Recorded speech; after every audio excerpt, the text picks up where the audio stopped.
ഈ ഫെഡറൽ ബാങ്കിൽ 8.69% ഇട്ടിരുന്ന ഫിക്സഡ് ഡെപ്പോസിറ്റ് ഇട്ടിരുന്ന ഈ സംവിധാനം കൊണ്ടുപോയി എന്തിനാണ് 50,000 കോടി രൂപയുടെ കടബാധ്യതയുള്ള ഒരു കമ്പനിയിൽ പോയി നിക്ഷേപിച്ചത് എന്നതിന്റെ മറുപടി ധനകാര്യമന്ത്രിയും പറയണം, പഴയ ധനകാര്യമന്ത്രിയും പറയണം. എല്ലാവരും കൂടി കൂട്ടുനിന്നിട്ട് രാഷ്ട്രീയമായ പിന്തുണയോടുകൂടിയാണ് ഇവരുടെ പാർട്ടി ബന്ധുക്കൾ KFC കോടിക്കണക്കിന് രൂപയുടെ കമ്മീഷൻ വാങ്ങിച്ച് ഈ നിക്ഷേപം നടത്തിയത്. സംസ്ഥാനത്തിന് ഉണ്ടായിരിക്കുന്ന നഷ്ടം എന്ന് പറയുന്നത് 102-103 കോടി രൂപയുടെ നഷ്ടം കൊണ്ടുപോയി കളഞ്ഞു.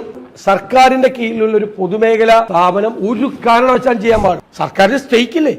സർക്കാരിന്റെ ധനകാര്യ വകുപ്പിന്റെ കീഴിലുള്ള പൊതുമേഖലാ സ്ഥാപനം ഇത്രയും കോടി രൂപ കൊണ്ടുപോയി പുറത്തു കൊണ്ടുപോയി നിക്ഷേപിക്കുമ്പോൾ അതിന്റെ അനുമതി പോലും മേടിക്കാതെ ബോർഡ് യോഗം പോലും കൂടാതെയാണ് ഈ തീരുമാനമെടുത്ത് വളരെ വേഗത്തിൽ അതിനു മുമ്പിട്ടിരുന്ന ഈ ബാങ്കിലെ നിക്ഷേപം കൊണ്ടുപോയി അവിടെ ഇട്ടത്. ഇതിനെക്കുറിച്ച് അന്വേഷിക്കാൻ സർക്കാർ തയ്യാറാകണം.